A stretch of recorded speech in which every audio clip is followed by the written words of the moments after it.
ที่เขามีเวลาให้กับสิ่งที่เขาหลงไหลอ่ะแล้วเขามีความสุขกับมันมากอ่ะแล้วก็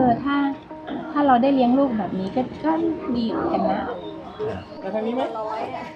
แม่ฉันบอกว่าจะให้มาที่บ้านของผมครับเขาให้ความไว้เนื้อเชื่อใจซัพพอร์ตว่าผมนั่งอยู่หน้าคอมไม่ได้แปลว่าผมนั่งเล่นเกมนะไม่ได้แปลว่าผมจะนั่งทำอะไรไร้สาระแต่ผมกำลังทำสิ่งหนึ่งอยู่การเคารพสิทธิของเด็กก็หมายถึงการรับฟังความคิดเห็นของเด็กนะคะจะเป็นเรื่องของการมีส่วนร่วมของเด็กในการเรียนรู้ตอนนั้นผมก็สนใจวาดรูปอยู่แล้วผมก็ขอแม่ว่าแม่แบบช่วยแบบให้มีคนมาสอนหน่อยสอนวาดรูปการเนื้อหัวใจอันนี้มีข้างบนเวลาที่เด็กจะเก่งอะไรอย่างหนึ่งขึ้นมาเนี่ยมันต้องมีอินสปิเรชันก็เรียกแรงบันดาลใจและศรัทธามันไม่ได้เกิดขึ้นบนภาคบังคับอยู่ดีๆจะสร้างศรัทธาขึ้นมาโดยการบังคับให้เรียนมันไม่ได้เกิดศรัทธา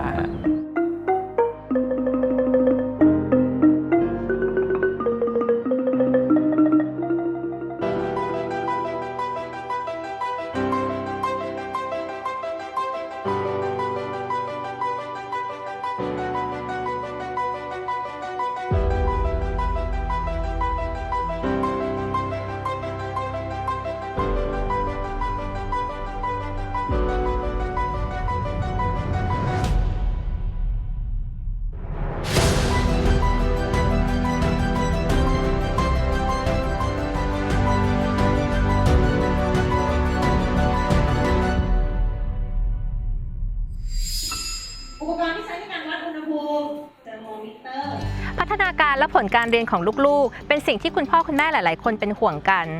เพื่อผลการเรียนที่ดีคุณพ่อคุณแม่ก็อาจจะเคี่ยวเข็นให้ลูกหลานเรียนหนักขึ้นเรียนพิเศษเพิ่มเติมหรือติวหนังสือเพื่อคณะหรือสถาบันในฝันวิธีการนี้จะทำให้เด็กค้นพบความถนัดของตัวเองเจอหรือไม่เป็นคำถามที่อาจจะไม่ได้มีเพียงคำตอบเดียวเพราะความสามารถในตัวคนคนหนึ่งไม่ได้มีเพียงด้านที่วัดออกมาเป็นคะแนนสอบได้อย่างเดียวเด็กบางคนอาจจะร้องเพลงเก่งท่ามกลางกลุ่มเพื่อนที่เก่งคณิตศาสตร์หรือบางคนอาจจะเตะฟุตบอลเก่งในหมู่เพื่อนที่มีแววเป็นนักวิทยาศาสตร์เด็กที่ดูธรรมดาถ้าลองมองดีๆเราจะเห็นความถนัดในแบบฉบับของเขาได้ทุกคนผมเริ่มเล่นดนตรีตั้งแต่ประมาณอนุบาล3เล่นคีย์บอร์ด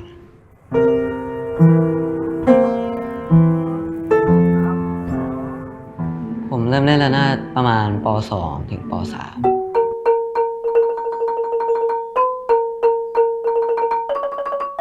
ที่งานโรงเรียนแล้วมีคนมาชนระนาดก็เลยรู้สึกว่าทำไมรุ่นพี่คนนั้นเขาแบบเก่งจังมันน่าสนุกก็เลยอยากไปเรียนก็เลยไปติดต่อครูที่สอนที่โรงเรียนให้เขาช่วยสอนให้หน่อยแล้วก็เรียนมาเรื่อยๆจนเข้าม.1ได้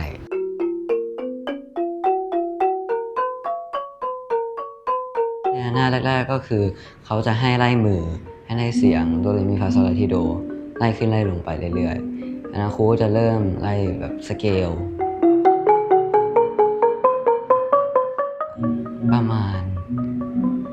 3-4 ครั้งก็เริ่มต่อเพลงจริงๆก็ส่งเสริมลูกตามความถนัดนะครับแล้วก็ให้ลูกเข้ากิจกรรมเข้าค่ายวัฒนธรรมนะครับเข้าเรื่องของค่ายกีฬาค่ายดนตรีนะครับให้เขาค้นหาตัวเองให้เจอว่าจริงๆแล้วเขาชอบในสิ่งไหนเปิดโอกาสให้เขาได้เรียนรู้นะครับว่าจริงๆแล้วในปัจจุบันเนี่ยเขามีอะไรบ้างแล้วเขารู้ว่าเขาจะชอบตรงไหนต่อไปเขาจะทำอะไรในเมื่อตอนนี้เข้ามาเรียนในสายดนตรีเป็นหลักนะครับมองว่าถ้าลูกเองชอบเนี่ยก็น่าจะส่งเสริมไปในทางนั้นครับเนื่องจากว่าปัจจุบันเองเรื่องของอาชีพเฉพาะทางเองอะไรเนี่ยครับมันน่าจะส่งเสริมตรงนี้มากกว่าการที่จะเรียนสายวิชาการอย่างเดียวโดยที่เขารู้สึกว่าเขาไม่ชอบถ้าเราอยากจะค้นหาความเก่งความถนัดของลูกๆทั้งหลายเนี่ยอันที่หนึ่งท่านต้องใจกว้างและเปิดใจยอมรับในความสามารถอย่าเปรียบเทียบเด็กแต่ละคนไม่เหมือนกันเปิดโอกาสเปิดโอกาสให้เขาเกิดการเรียนรู้ที่หลากหลายไม่เป็นแบบฉบับเดียวกันคนพี่ก็ไม่จำเป็นต้องเหมือนคนน้องคนน้องก็ไม่จำเป็นต้องเหมือนคนพี่ลูกบ้านเราก็ไม่จำเป็นจะต้องเหมือนลูกบ้านนู้นไม่จำเป็นต้องไปเปรียบเทียบกันและเปิดโอกาสให้มากๆเราจะเริ่มมองเห็นว่าเขาถนัดอะไรเขาชอบอะไรเขาอาจจะไม่ถนัดคณิตวิทย์ แต่ก็อาจจะชอบดนตรีก็อาจจะชอบศิลปะใจท่านต้องกว้างครับที่จะเปิดใจยอมรับมัน ทฤษฎีพหุปัญญาเป็นทฤษฎีที่ว่าด้วยแนวคิดของความสามารถความถนัดของมนุษย์ที่มีความหลากหลายนะคะก็มีหลายด้านจะมีทั้งเรื่องของความสามารถในเรื่องของตรรกะและคณิตศาสตร์เด็กที่ชอบเรื่องของตรรกะและคณิตศาสตร์เนี่ยก็จะชอบอยู่กับตัวเลขแล้วก็คิดเป็นระบบส่วนเด็กที่ชอบเรื่องของมิติสัมพันธ์มีความสามารถที่โดดเด่นในด้านของมิติสัมพันธ์ก็จะชอบวาดเขียนเด็กที่มีความสามารถในเรื่องของดนตรีก็จะชอบดนตรีทีนี้ในเรื่องของการนำทฤษฎีเรื่องพหุปัญญามาใช้เนี่ยค่ะคือจะเป็นเรื่องของจุดแข็งและจุดอ่อนเนื่องจากว่าปัญญาของมนุษย์เนี่ยมีหลายด้านและมีความโดดเด่นที่ไม่เท่ากันถ้าเกิดน้องเนี่ยมีความสามารถทางด้านดนตรีคุณพ่อคุณแม่แล้วก็ผู้ปกครองโรงเรียนเนี่ยสามารถหนุนเสริมไปทางนั้นได้แต่ส่วนอื่นๆเช่นภาษาหรือว่าตรรกะคณิตศาสตร์เนี่ยก็จะต้องได้รับการหนุนเสริมด้วยเช่นกันเพื่อให้เกิดการบูรณาการในเรื่องของการสนับสนุนศักยภาพของเด็กนะคะในด้านที่เป็นจุดแข็งแล้วก็จุดอ่อนด้วยสมัยเนี้ยเด็กไม่ได้ต้องการอยากเล่นดนตรีอย่างเดียวหรือเพอร์ฟอร์เมอร์อย่างเดียวบางคนสมัยนี้เขาอยากเป็นเบื้องหลังเขาอยากทำงานเป็นเบื้องหลังอยากเป็นโปรดิวเซอร์อยากเป็นคอมโพเซอร์อยากเป็นซาวด์เอนจิเนียร์หรือเป็นโฟล์อาร์ติสหรืออะไรต่างๆนานาซึ่งมันมีมหาวิทยาลัยที่มีคณะหรือสาขาที่ตอบโจทย์ความต้องการเหล่านี้อย่างเช่นดนตรีเชิงพาณิชย์มิวสิกบิสเนสนะครับหรือว่าจะเป็นสายแจ๊สอะไรพวกนี้ที่ไม่ใช่เป็นดนตรีคลาสสิกเพียวๆเหมือนสมัยก่อนเราพยายามป้อนให้หลายๆอย่างแล้วให้เด็กลองเลือกลองดูว่าเด็กจะมีความถนัดหรือมีความชอบอะไรเด็กหลายคนที่เนี่ยเริ่มจากศูนย์กันขึ้นมาทั้งนั้นคือเขามีความสนใจพอเขาสนใจเขาชอบพอเขาชอบเขาจะเริ่มหาความรู้พอเขาเริ่มมีพัฒนาการถึงตรงนั้นแหละครับความเก่งของพวกนี้จะออกมาเองเลยเรามองว่าดนตรีไทยเนี่ยเป็นเอกลักษณ์ประจำชาติเราสามารถนำดนตรีไทยเนี่ยมาแทรกผสมกับดนตรีสากลเราอาจจะมีนักดนตรีไทยที่สามารถแต่งเพลงได้แล้วก็ทำเพลงได้หรือมิกซ์เพลงที่เป็นดนตรีไทยผสมดนตรีสากลเป็นดนตรีไทยร่วมสมัยในรูปแบบใหม่ๆที่น่าสนใจก็ได้ครับเล่นระนาดเอกค่ะพี่ระนาดเอกเนี่ยเป็นเครื่องเอกที่จะต้องนำต้องใช้ทักษะความเป็นผู้นำสูงอาจจะต้องมีแบบฝึกฝนนานๆครูก็ถึงจะให้แบบมีเดี่ยวมีโซโล่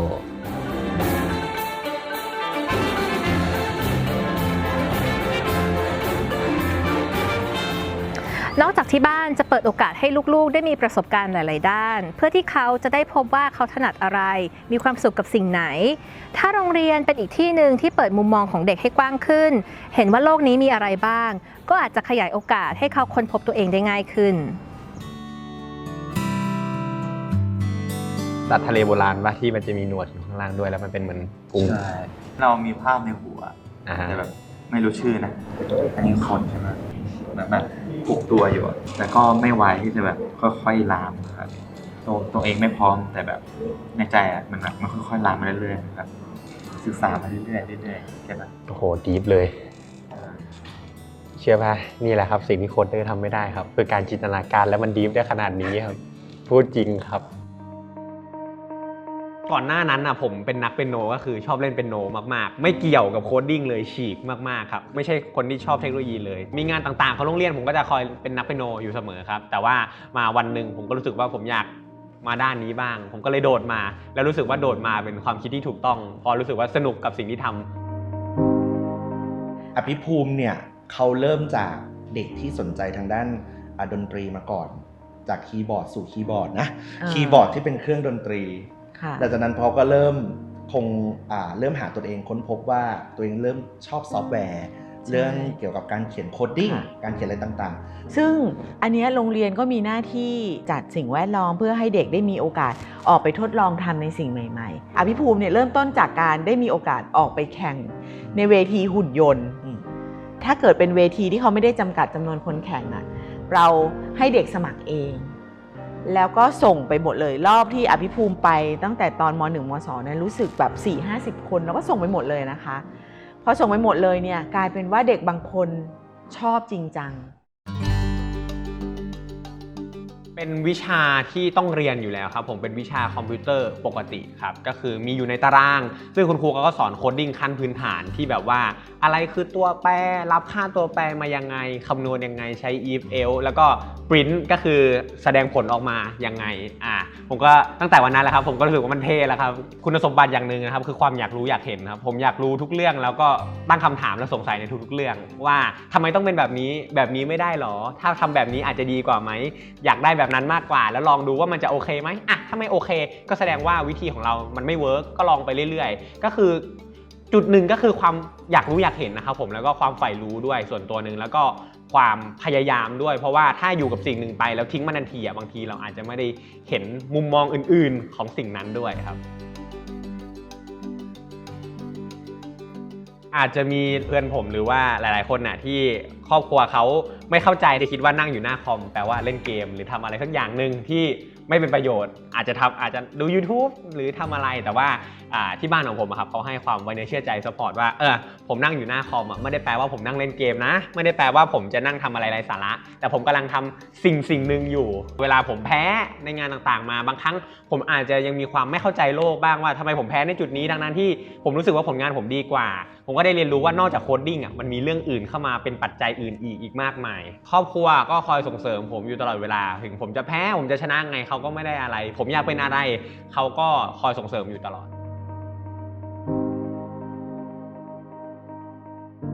ผมได้แรงบันดาลใจจากแบบสัตว์ทะเล2ตัวอย่างเต่ามันจะเป็นแบบอายุยืน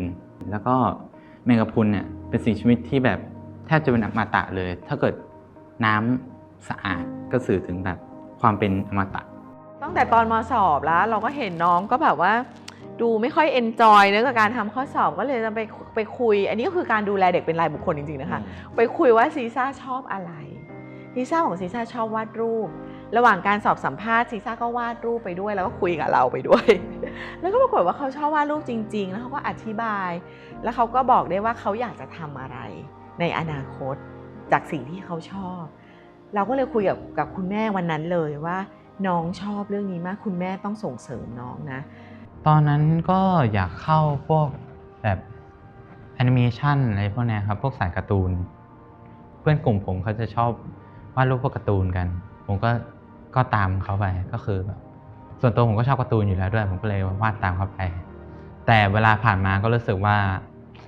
มันไม่ใช่แนวเจอซีซ่าครั้งแรกตอนม.4 ค่ะวิชาการคิดสร้างสรรค์เขาชอบวาดรูปอยู่แล้วแล้วก็รูปที่เขาวาดเนี่ยมันมีมากกว่าความสวยงามที่เนี่ยคุณครูจะรู้แบ็คกราวด์ของนักเรียน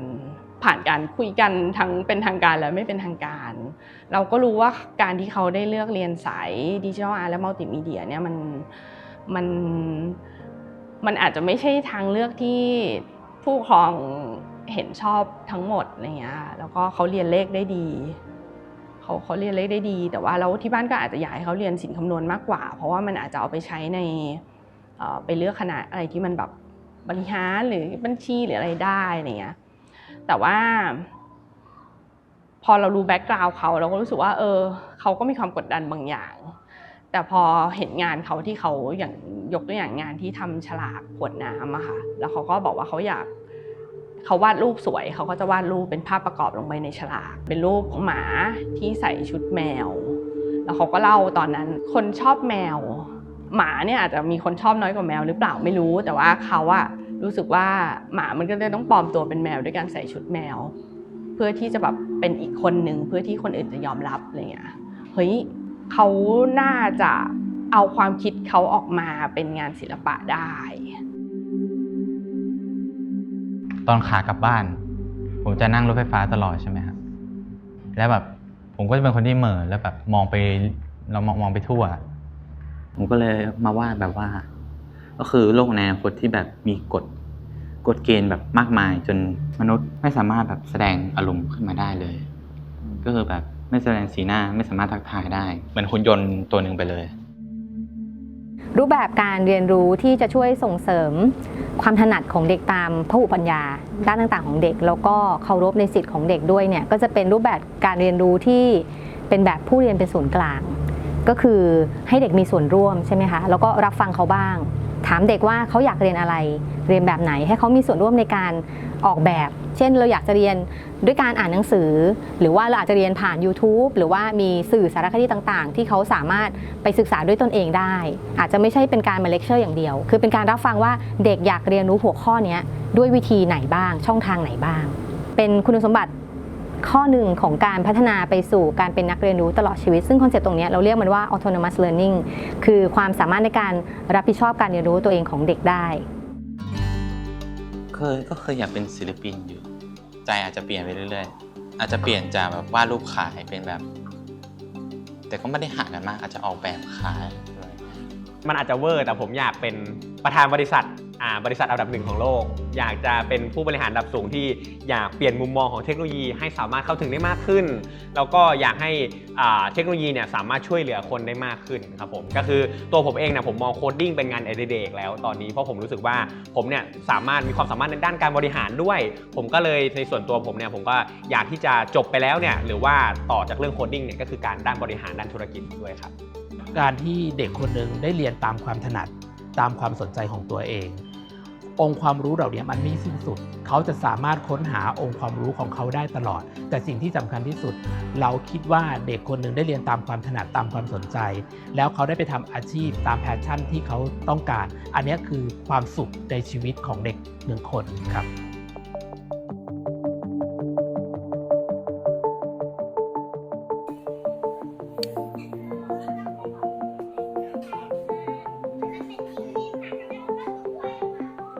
ถ้าพูดว่าเราเชื่อเรื่องการเล่นไหมว่ามันจะดีดีใช่เราเชื่อเรื่องการเล่น ใช่ พอรู้สึกว่าถ้าเด็กได้เล่นน่ะเหมือนกับเขาก็ได้สำรวจได้ค้นพบได้เจอคำตอบได้ทดลองอะไรของเขาเองโดยเล่นอิสระโดยที่เราไม่ได้ไปกำหนดเป้าหมายด้วยนะว่าลูกต้องเล่นสิ่งนี้เพื่อเรียนรู้สิ่งนี้แต่ว่าเล่นเพื่อให้เขาได้เล่นแล้วก็ได้เจอเองอะไรเงี้ยเชื่อเรื่องนี้ค่ะ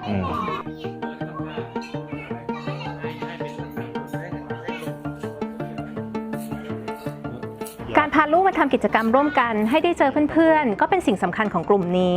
ซึ่งน้องๆกลุ่มนี้ก็มีทั้งเด็กที่เรียนในโรงเรียนและเรียนแบบโฮมสกูลโดยพ่อแม่จะสอดแทรกการเรียนรู้ไว้ในการทำกิจกรรมแต่ละอย่าง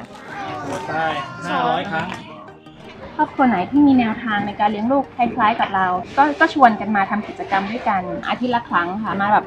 ทำขนมกันทำงานฝีมือกันอะไรเงี้ยแล้วก็เล่นวิ่งเล่นเลโก้เล่นนู่นเล่นนี่เสร็จแล้วทำที่บ้านสักพักหนึ่งก็ไปเจอกับเพื่อนที่เป็นแม่อีกคนนึงก็รู้สึกว่าลูกๆเราแต่ละคนอยู่ในเมืองโอกาสที่จะได้แบบเล่นดินเล่นทรายใกล้ชิดธรรมชาติคือบางคนก็ไม่ได้อยู่บ้านเดี่ยวที่มีพื้นที่ใช่ไหมคะจะทำยังไงให้เกิดสภาพแวดล้อมที่ให้เด็กได้มีประสบการณ์แบบนี้ก็เลยชวนกันย้ายจากที่บ้านไปจัดกิจกรรมกลุ่มที่สวนรถไฟ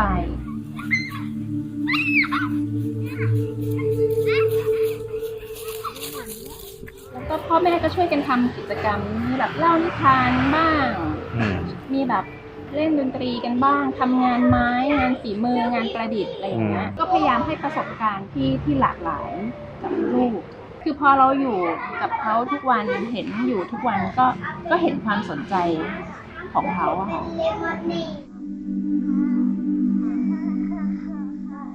ถ้าพูดถึงการศึกษาของเด็กค่ะอนุสัญญาสหประชาชาติว่าด้วยสิทธิของเด็กเนี่ยจะมีพูดถึงการศึกษาไว้2ประเด็นแรกเป็นเรื่องของการได้รับการศึกษาเด็กทุกคนเนี่ยควรที่จะมีสิทธิ์เข้าถึงการศึกษาทุกคนอย่างเท่าเทียมแล้วก็ไม่ถูกเลือกปฏิบัติข้อที่2จะเป็นเรื่องของจุดมุ่งหมายของการศึกษาซึ่งการศึกษาเนี่ยจะต้องช่วยส่งเสริมศักยภาพของเด็กในเรื่องของบุคลิกภาพพรสวรรค์ความถนัดแล้วก็ความสามารถในวิธีที่เคารพสิทธิของเด็กด้วยการเคารพสิทธิของเด็กเนี่ยจะเป็นเรื่องของการมีส่วนร่วมของเด็กในการเรียนรู้ทางสหประชาชาติเนี่ยก็จะมีกรอบแนวคิดซึ่งมีอยู่ด้วยกัน4ประเด็นคืออันแรกก็คือเรื่องของพื้นที่จะต้องเป็นพื้นที่ปลอดภัยเด็กทุกคนเนี่ยสามารถ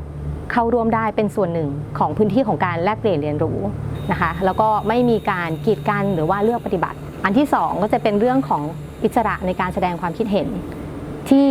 เคารพในสิทธิของตนเองสิทธิของผู้อื่นสังคมชุมชนไม่ละเมิดสิทธิของกันและกันนะคะอันที่3ก็คือความคิดเห็นที่แสดงออกมาเนี่ยก็คือทุกคนจะต้องรับฟังอย่างตั้งใจและสุดท้ายแล้วเนี่ยการรับฟังอย่างตั้งใจแปลว่าอะไรแปลว่าความคิดเห็นที่เด็กๆได้แสดงออกมาเนี่ยจะต้องได้รับการ ตอบสนองเช่นบางอย่างความคิดเห็นที่สามารถปฏิบัติได้นะคะผู้ใหญ่ก็รับฟังแล้วก็นำมาปฏิบัติถ้าเกิดความคิดเห็นนั้นเนี่ยยังไม่พร้อมก็อาจจะช่วยกันเล่าให้ความคิดเห็นนั้นเนี่ยหรือไอเดียนั้นเนี่ยมีความชัดเจนมากขึ้นแล้วก็นำมาปฏิบัติแต่ถ้าเกิดว่าเป็นความคิดเห็นที่ยังไม่พร้อมเนี่ยก็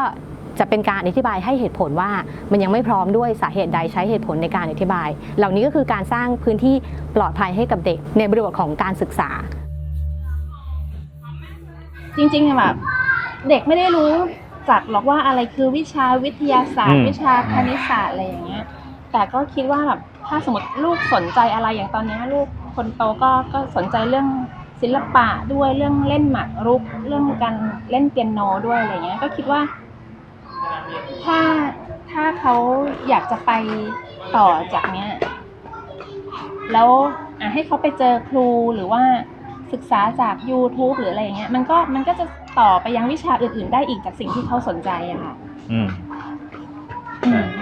คือทุกศาสตร์อะมันอยู่ในทุกสิ่งที่เด็กทำอยู่แล้วอะที่สนใจ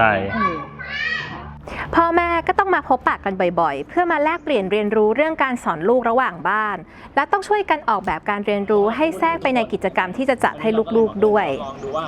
ถ้าเราทำตารางให้มันง่ายๆคร่าวๆสักนิดนึงในหมวดต่างๆกุมภาพันธ์ก็เป็นคณิตศาสตร์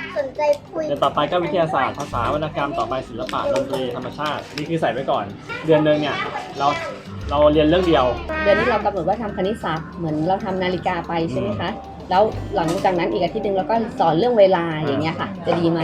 มันก็อัดแอปได้สนใจใช่มันก็จะได้แล้วพอเขาสนใจเราก็ถามก็จะเหมือนว่าสิ่งสำคัญก็คือเด็กต้องชอบเรียนรู้แล้วก็รู้จักปรับตัวสามารถเอาความรู้มาสร้างสรรค์อะไรได้ด้วยตัวเองเขาก็จะอยู่ได้สู้ได้ใจกว้างเปิดใจแล้วก็ยอมรับความแตกต่างของลูกเปิดโอกาสให้เขาเกิดการเรียนรู้ที่หลากหลายแม้จะล้มแต่เราซัพพอร์ตห่างๆให้เขาลุกขึ้นมายืนได้ของเขาเองได้เนี่ยผมเชื่อว่าทุกท่านสามารถที่จะขุนลูกของเราเป็นไปตามสายที่เขาถนัดสายที่เขาชอบอย่าใช้วิธีในการฝืนธรรมชาติเป็นไปตามกลไกของธรรมชาติครับความคาดหวังของพ่อแม่ที่จะให้ลูกๆเป็นเลิศด้านวิชาการอาจทำให้ลูกๆขาดความสุขในชีวิตหรือปิดกั้นการเรียนรู้ไปเลยก็เป็นได้ถ้าพ่อแม่ลองเปลี่ยนบทบาทเป็นผู้สนับสนุนลูกๆให้มองหาว่าเขาถนัดด้านไหนแล้วสนับสนุนให้เขาเดินไปตามแบบที่เขาชอบคอยดูแลให้มีการเรียนรู้ที่มีประสิทธิภาพอยู่ห่างๆมั่นใจได้เลยค่ะว่าคุณจะได้พบกับคนธรรมดาคนหนึ่งที่แสนพิเศษแน่นอนถ้าเด็กๆเป็นเครื่องจักรการเรียนในระบบอุตสาหกรรมเพื่อผลิตเด็กๆภายใต้ชุดความรู้เดียวและการวัดผลแบบมาตรฐานเดียวคงไม่ใช่เรื่องยากแต่เด็กๆทุกคนมีชีวิตมีจิตใจมีทักษะทางปัญญาและมีความสนใจที่แตกต่างกันไปตั้งแต่เกิดการจะบอกว่าเด็กคนไหนเก่งหรือไม่จากการวัดผลด้วยมาตรฐานเดียวจึงไม่น่าจะเป็นตัวชี้วัดศักยภาพอันหลากหลายของเด็กๆได้เพราะคนที่ไม่เก่งคำนวณอาจจะเก่งทางด้านภาษาเด็กที่เก่งทางด้านวิทยาศาสตร์อาจจะมีความสามารถพิเศษทางด้านศิลปะหรือเด็กที่ดูเหมือนจะไม่เก่งอะไรเลยสักวิชาหนึ่งแต่เขาอาจจะมีทักษะเชิงช่างหรือทำอาหารเก่งพ่อแม่และครูต้องช่วยกันเปิดประตูการเรียนรู้ให้กับเด็กๆเพื่อสนับสนุนให้เขาได้สนุกและกล้าที่จะค้นหาความพิเศษของตัวเองนอกตำราเรียนการส่งเสริมให้เด็กๆได้เรียนรู้ด้วยความรักของตัวเองคือการมอบของขวัญอันแสนพิเศษให้ติดตัวเด็กๆไปตลอดชีวิตและสิ่งนี้จะทำให้เราพบกับความธรรมดาที่ไม่ธรรมดาของเด็กๆทุกคน